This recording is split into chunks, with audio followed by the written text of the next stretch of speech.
This episode of ETC is sponsored by Chips, in theaters March 24th. What's up, guys? Welcome back to Weekly Weird News. All right, just listen up, you little Muppet. We gotta explain a few things before we actually get into our first story. It'll take a second. One of the many current ongoing controversies related to the Donald Trump administration in this country is Trump's proposed federal spending budget. Every year, the president and the Office of Management and Budget draft up a budget for federal spending, which is then submitted to the House and Senate budget committees and the Congressional Budget Office to be further refined and altered if necessary, and then voted on. So, just let me play video games and fuck toys that run themselves on me. Not yet. Yeah. So anyway, Trump doesn't have the final say, but his budget heavily influences the actual budget that we actually end up getting, and it's got a lot of cuts to things that some people think shouldn't be messed with. Stuff like cutting the Environmental Protection Agency's budget by 31%, cutting the State Department by 29%, cutting pretty much every federal department's budget aside from Veterans Affairs, Homeland Security, and Defense.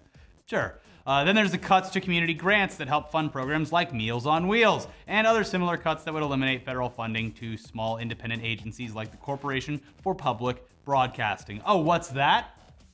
It's a nonprofit corporation created by the US Congress back in 1967 to fund television and radio content like PBS and NPR. So all these cuts line up with pretty standard Republican policy over the last 2 decades, and the push to defund public broadcasting has always rested on the idea that the government shouldn't be in the TV and radio business, and that the programming on these stations has a deep-seated liberal bias. Now, that first point really is a matter of personal politics, even if you account for the fact that around half of all public broadcasting in the US is funded by donations. But the whole liberal media attack on NPR and PBS has always been complete and utter bullshit. Yeah. From day one, the Public Broadcasting Act of 1967 came with the requirement that public broadcasters keep a strict adherence to objectivity and balance in all programs or series of programs of a controversial nature. And if you listen to or watch any NPR or PBS news programs on politics, they really do make a strong effort to bring in experts from all sides, creating news content that is actually way more civilized and informative than the bullshit you'll find on cable TV. But you don't stay down on those low channels. Boring. Boo. Anyway, one of the least divisive sides to the public broadcasting debate has always been the educational children's programs that they've put out, like Sesame Street and Mr. Rogers' Neighborhood. The best defense of funding public broadcasting actually came from Fred Rogers himself when he testified before the Senate in 1969 and successfully argued that American children need non-commercial quality content that helps them learn and grow into productive members of society. Seriously, go watch that speech and then go into the inevitable internet rabbit hole where you learn all about Fred Rogers and then cry because he was such a kind and genuine person. Yeah. Well, you know, his neighborhood was pretty much communist. All those puppets. That's true. Yeah. Everyone gets a little tiny loaf of bread, some water. I don't trust a man who changes his shoes when he walks through the front door. Yeah, take your shoes off before you come in the house. This is America. We track our mud indoors. Yes. Anyways, that speech, by the way, got Congress to more than double the budget for public broadcasting, because how could you say no to Mr. Rogers? He made a convincing argument. But okay, let's get to the point here. Oh, by the way, everyone's favorite painter, also a big PBS star back in the day as well. Bob Ross. Bob Ross. You would never have Bob Ross without public broadcasting. Spitting in Bob Ross's face. Ah, sad. It's like Trump just walked up and put a bunch of gum in his afro. He would too. Sad. Sesame Street is the children's TV show most synonymous with public broadcasting, obviously, and is beloved by pretty much anyone who isn't a complete sociopath as a truly positive viewing experience for little kids. It was built from the ground up to capture children's attention with big, colorful puppets, and then use that opportunity to deliver some well thought out and thoroughly vetted early childhood education. It taught positivity and communication alongside numbers and the alphabet, and it also has a decades-long history of blatantly making fun of Donald Trump, our current president. Could you believe it? And this shit goes deep. Yeah. Put on your tinfoil, because we're gonna run this down. Yeah. So Sesame Street's been on the air for 46 seasons, dating all the way back to 1969. But thankfully, like every TV show ever, there is a Muppet Wiki tracking all of the various Sesame Street and Muppets characters who have graced the screen in that time. Even the autistic one? It seems like they keep it pretty up to date. Okay, good. Anyway, the first reference to Trump appears to have been in 1988 with the debut of Ronald Grump, who's totally different. He's a Muppet with a reputation for having built a tower on a swamp in just one day. He approaches Oscar the Grouch with an incredible offer: a duplex apartment in Grump Tower, a new luxury trash can apartment complex. All Oscar has to do is sign. Well, should be easy. So he does, yeah, obviously he does, and Ronald Grump builds Grump Tower, but Then, when he sees that Oscar has moved in with his friends, a worm and an elephant, Grump demands that they leave because of the no pets policy on the contract that Oscar signed without reading. I'm sure that Oscar also didn't read the iTunes end user license agreement either. Oscar should not join an MCN. No.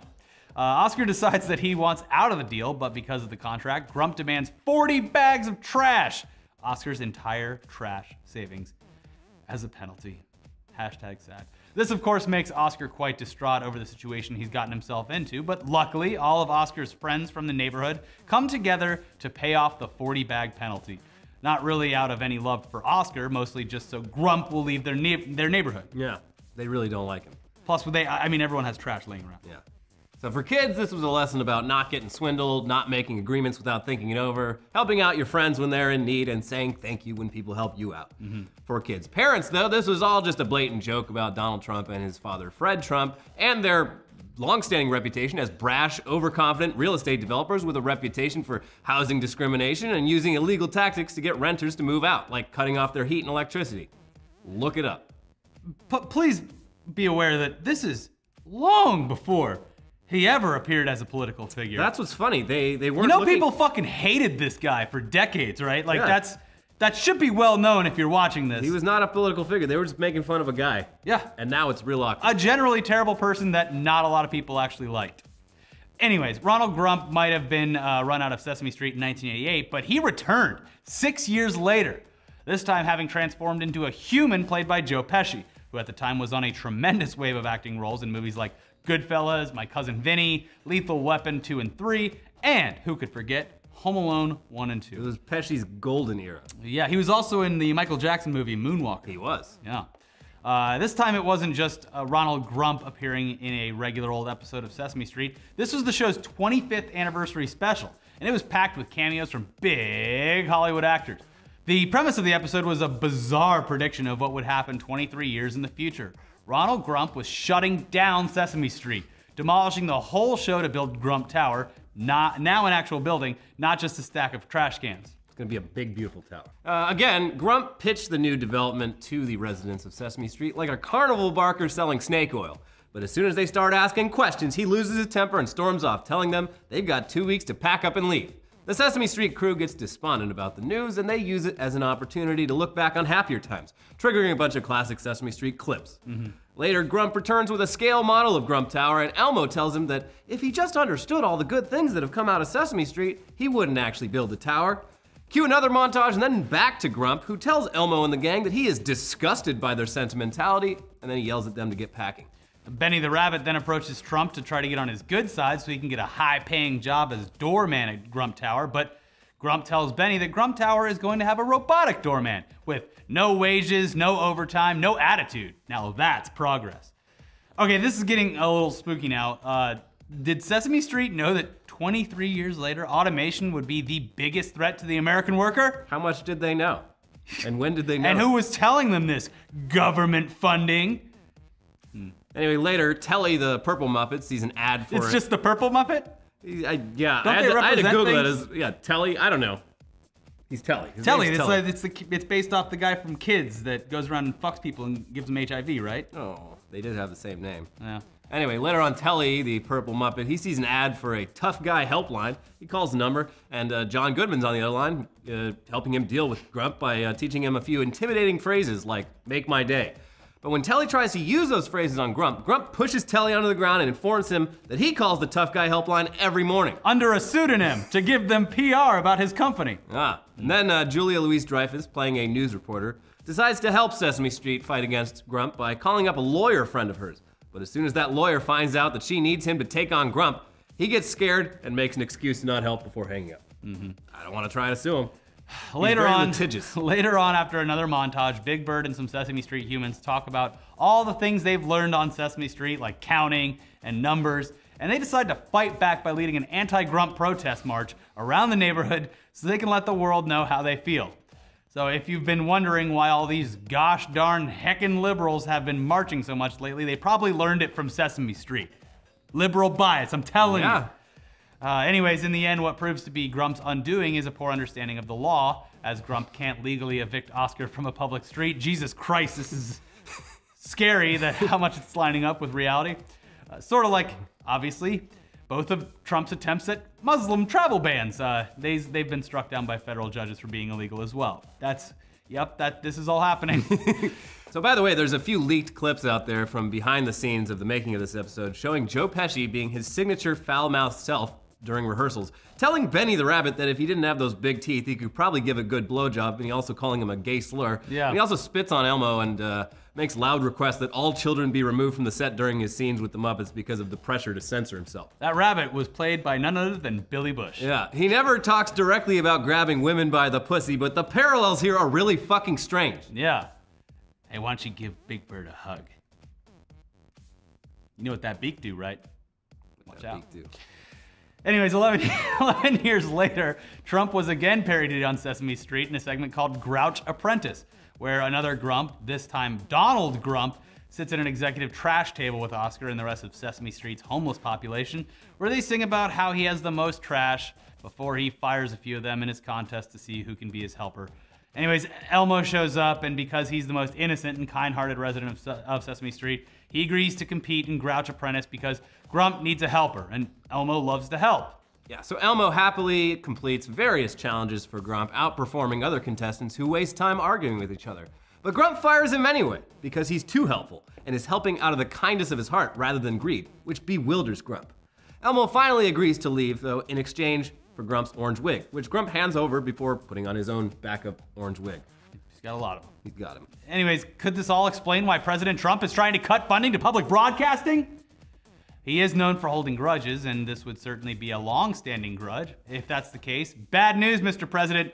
Last year, HBO bought the first-run rights to air Sesame Street and covered the cost of production for new episodes, and then licenses them out for later use to public broadcasting outlets, which is fine because unlike adult nerds, kids don't really care if they're seeing a show a few months late.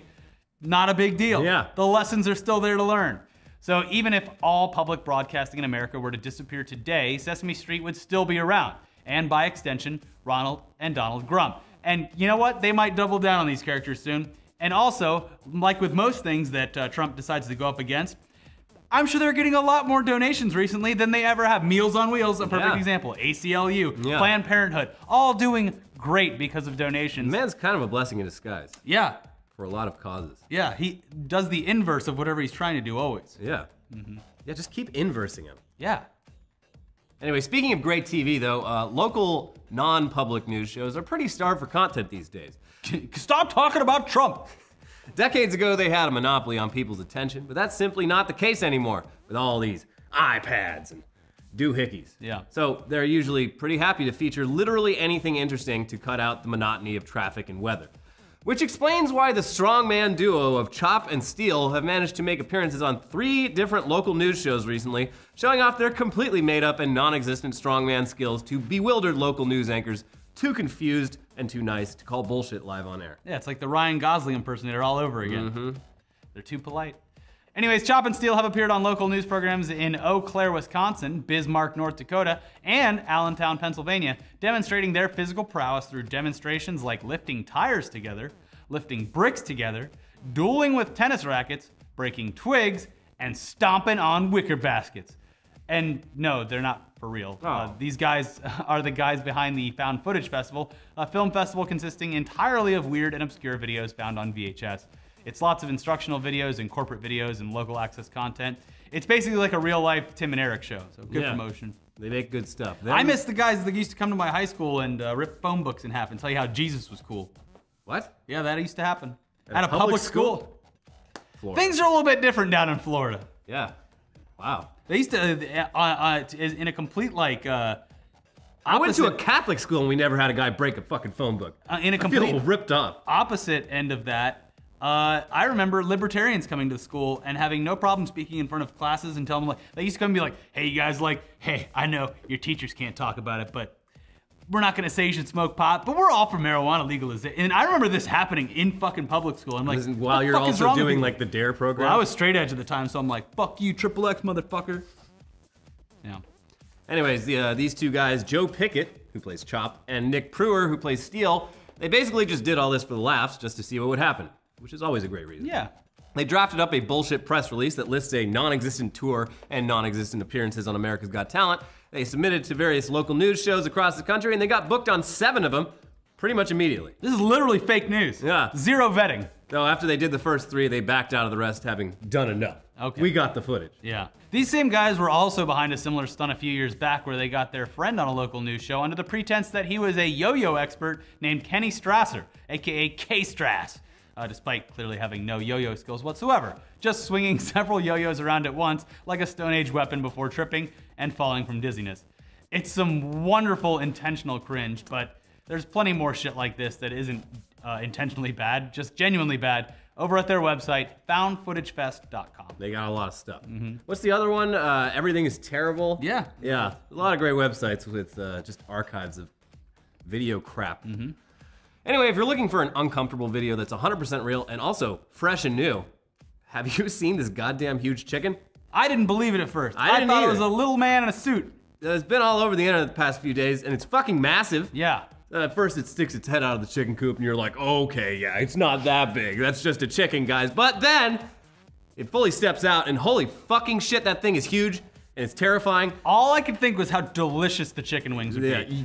Yes. Smother that motherfucker in buffalo sauce and let me at it. How big is the wing? Like, Dude, it's fucking awesome. It's like Yeah. getting those turkey legs at the fair. that's the thing, like turkeys, apparently a lot of people who aren't from like the US and Europe, they see turkeys and they're like, that's gotta be delicious. It's just a giant chicken. And they try it and they're like, this is fucking awful.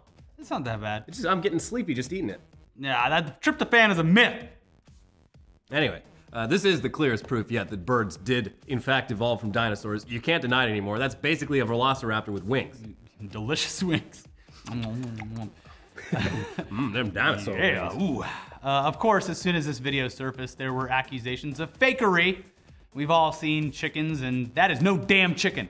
But no, apparently this is totally real. Having this originated on an Eastern European live poultry exchange Facebook page. Because that exists. Yeah, apparently. Though it is hard to tell just how big it is based on its relative size to other objects. It would be nice to get a human in the shot, obviously, or what was what do they use for scale? Banana? Banana. Fuck off, Reddit. You know, on the fucking, not to go off on a tangent here, but you know that during Gorshitz's hearing, yeah, someone no. asked him about would you fight 100 duck-sized horses or one It horse-sized was duck? a Republican congressman who's like, I need to kill time. Yeah. So let's just ask the Instead, dumbest why fucking question. not kill time by shutting the fuck up? Yeah. Anyway, I don't know, someone on Reddit said it. Anyway, fuck off. we do understand why no humans wanted to get in the shot with this thing. Yeah, no, it would. Why would you wanna get near it? It would rip you open like a real velociraptor. Yeah. Anyways, it is a real chicken, I guess. How did it get so big? It is in Eastern Europe. Yeah, so our first theory was lingering radiation from the Chernobyl disaster. Obviously. Which actually, factually does still affect animals like pigs in Eastern Europe. You can't, like, they have to go out and hunt wild hogs and just throw the meat away because it's dangerous to Don't eat. they have wolves that are like fucked up over there too? Yeah, thanks, Russia. But no, that's not the answer. It's actually much simpler. This breed of chicken is the Brahma chicken, which weighs up to 20 pounds and was once the preferred breed of chicken here in the US from the 1850s until the 1930s. Why we switched to the smaller, gentler broiler chicken is anyone's guess, Yeah. but Those other ones take up too much room. yeah, it's probably because they didn't look like murderous hell beasts. That too. Still, like we said, we would really like to know what the meat on that Brahma chicken looks like and tastes like. Yeah. We kind of feel like we've been getting ripped off this whole time with chicken cuts that have been so small. I'm just like, I guess that's as big as a chicken gets. There has to there's a Nope. point though where I would actually start to feel bad, like I was like eating a chicken wing like this big. You eat cows; those are giant animals. Yeah, but you're not eating like a cow like off the bone or whatever. I would. All right. Before we get into the second half of this show, we have to thank this week's sponsoring advertiser, Blue Apron. Blue Apron ships you a weekly box filled with all the fresh, locally sourced ingredients you'll need to make 3 truly delicious meals at home. We use it. It's made both of us go from knowing nothing about cooking to actually really enjoying the whole process. Yeah, so some of the Blue Apron meals available in March include salmon piccata with orzo and broccoli, pork chops and miso butter with bok choy and marinated apple, vegetable chili and baked sweet potatoes with crispy tortilla strips, and spicy shrimp coconut curry with cabbage and rice. Yum. Blue Apron's recipes are always super eclectic, and they'll have you cooking stuff that you never thought that you could or never even knew existed. And there's so much variety that you'll never get the same recipe twice in an entire year. For you, our viewers, Blue Apron is offering your first 3 meals for free with free shipping. If you go to blueapron.com/weekly. Head over and check out this week's menu. You're gonna love how good it feels and tastes to create incredible home-cooked meals with Blue Apron. So don't wait. Again, that is blueapron.com/weekly. Blue Apron, a better way to cook. Yeah, now let's get into I didn't even know what a quinoa was. And now, I am a quinoa. I'm gonna get, hopefully they send us one of those Brahma chickens. Yeah. No. Yeah, I now that I know about the Brahma chicken, Sir, all your regular Blue Apron, chickens are inadequate. Your Blue Apron delivery has arrived, and it just falls off the back of a U-Haul, and it's like, I'm gonna find a butcher shop and be like, hey, give me some Brahma how chicken. much would it cost for you to get a Brahma chicken in here, Yeah. slaughter it, give me the meat? I wanna know. Also, if it's like $50, find a butcher and go get pork belly if you want real bacon. go down to Make the it as Asian thick as part you of town. want.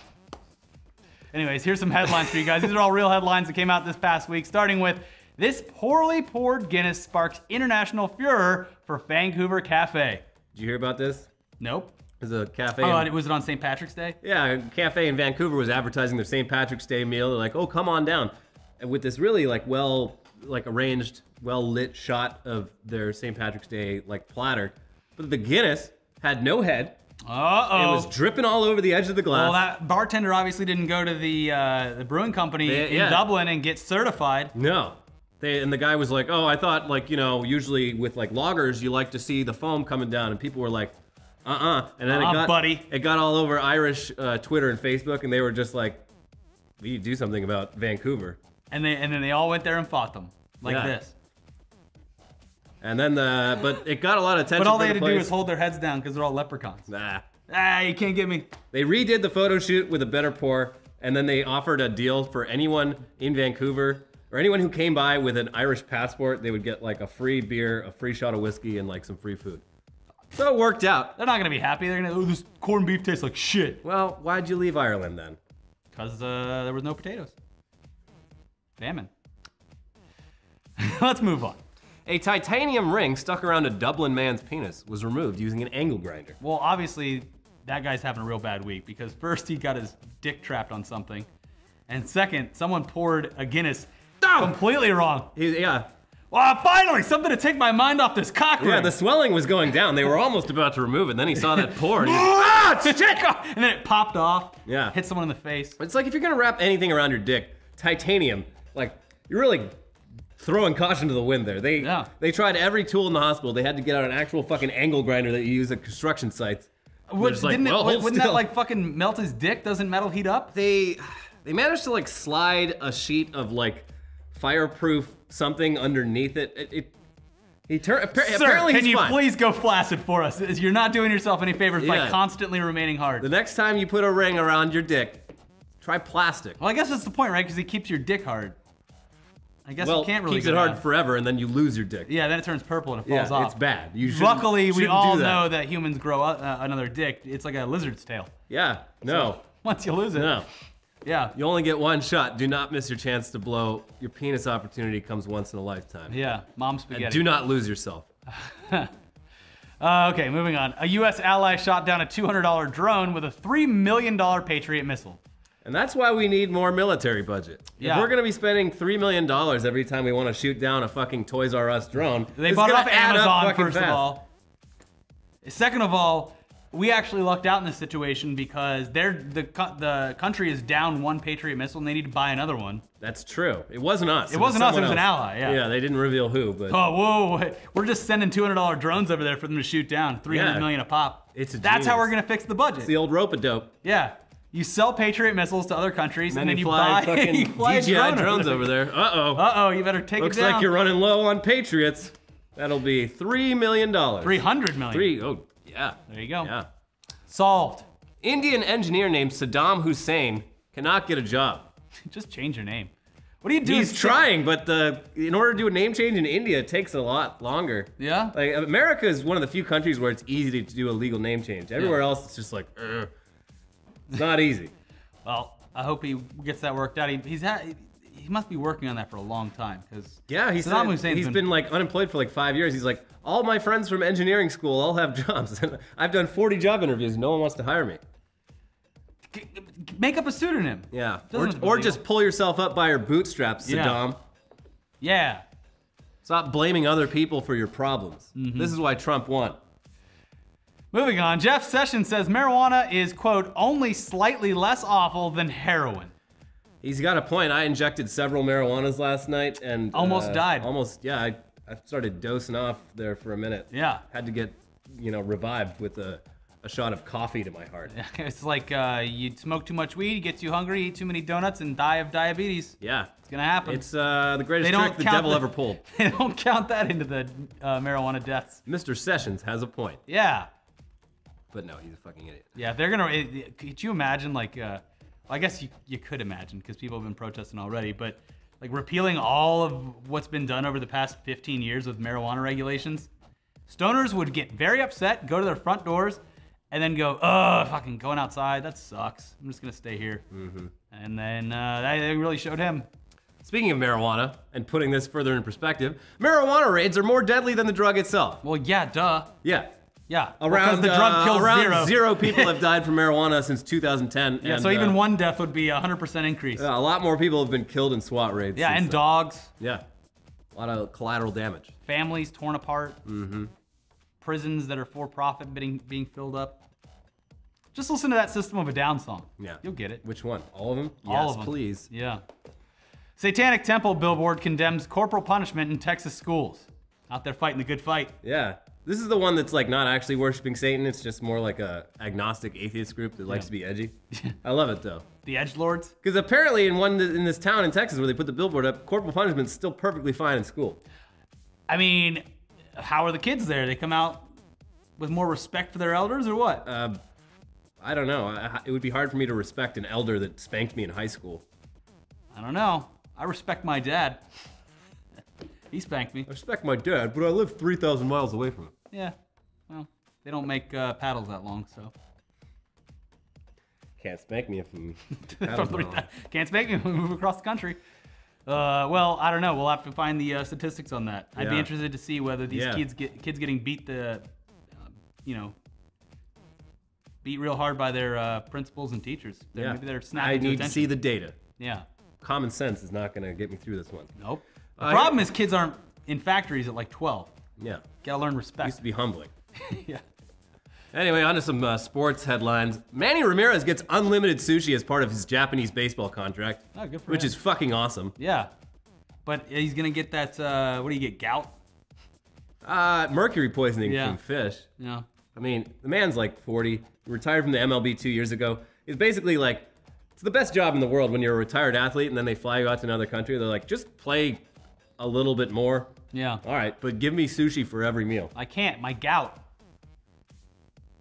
Oh well, retire again.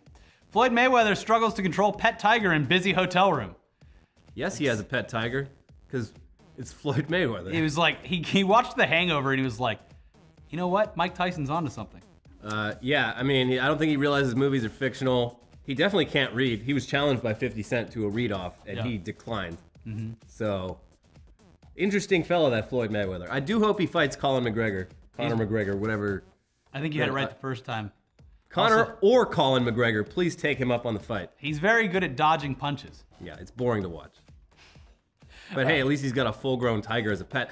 Speaking of which, this was filmed in the UK, where he doesn't live. How the hell did he get a fucking tiger into the UK, where they're all like, oh, it's too easy for people to get into our country. We need to crack down. Money. Well, yeah. That's how. Makes sense. He's like the guy that was flying those eagles all around, or falcons all around. Oh, yeah. You can do anything with money. I mean, a bird is one thing. How do you, like, if you're TSA and a tiger's coming through in baggage? You just give it a couple antihistamines. Knocks it right out. High school football coach suspended after allegedly putting genitals in hot dog bun. You want some of that? Yeah, he was at like a cookout for the team. You want to see something funny? And they're like, you think these hot dogs are big? Check out this one. A great dad joke. Yeah. Not really appropriate when you're an authority figure. I can understand why people were weirded out and put off. Pretty cool joke in college, but it's not that the joke is bad, it's the context. This is always, you have to separate the joke from the context. Hey kids, you want to see what a real hot dog looks like? Yeah. Oh, anyways, that's my dick. FBI Director James Comey admits under oath that he hates the Patriots. Yeah, well, at least you know he's telling the truth. Yeah. Yeah, and they also found that jersey too. Oh, they did? Yeah. In Mexico? Yeah, it was in Mexico. Some journalist grabbed it. Wow. Wow. Vasectomies peak during March Madness, and it's because people want to stay at home and watch all the games. That's exactly it. It's yeah, like, they're like, 3 days on. I gotta stay and put ice on my it goes dinner. up like 20%, and they're like, my wife, they interviewed a bunch of guys, they're like, my wife gets mad at me for staying at home just to watch basketball all day, but if I get a fucking vasectomy, the doctor specifically says you can't move for 3 days. You just gotta sit there with an ice pack. Yeah. Watch TV. Well, it turns out this is the best time of year to watch TV. Yeah. Save up for it. Your move, wife. Also, I'm not giving you any more kids. Yeah, take that. Footballer accidentally thanks his wife and girlfriend. An incredible man of the match speech. I want to thank my wife and my... Oh, God. Yeah. He knew that he fucked up, too. He did. Like, it would have been... I figured he just said it to be smooth, because, like, maybe it's a cultural thing, and maybe where he's from, in Ghana, like, that's normal. Yeah. But no, he very quickly is like, oh, my wife. Just my wife, not my girlfriend. It's like, who's my girlfriend? It's like, yeah, when you... Any Mormon that's ever won the Olympics is like, I want to thank my wives. I mean, wife? No, he meant his wives. Floating wheelchair built for disabled goldfish. That's so fucking dumb. Hey, at least someone's getting healthcare. I guess so. Yeah. That's so stupid. Yeah, it's just this goldfish too heavy. Hey, would you look at that? That goldfish has a wheelchair. They do it at a county fair or something? No, it's just some pet store. They're like, one of these goldfish can't swim. Should we euthanize him? No. Let's tie like a tube full of air on him. Goldfish. You flush it down the toilet. That's euthanasia. I guess. You think they're surviving down there in the fucking sewage?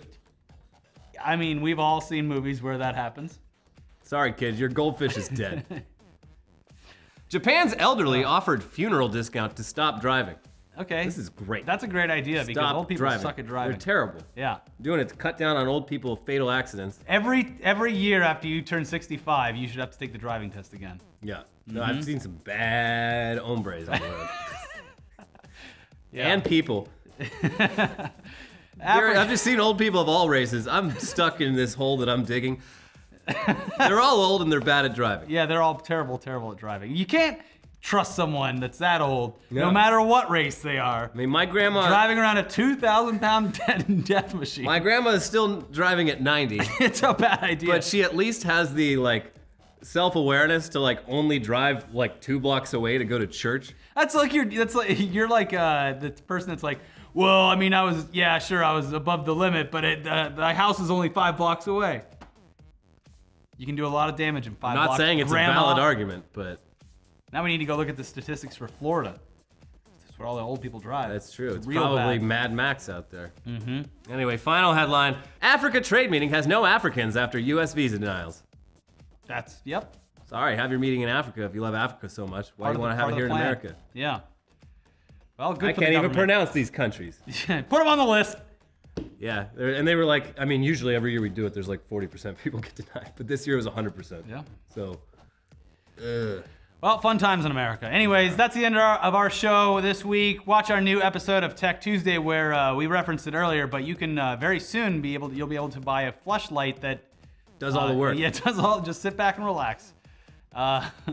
Also, we did a office tour on our most recent podcast and sat down with a lot of people during it, so check that out as well. And go to etcmerch.com, buy a t-shirt, support the show, get a month.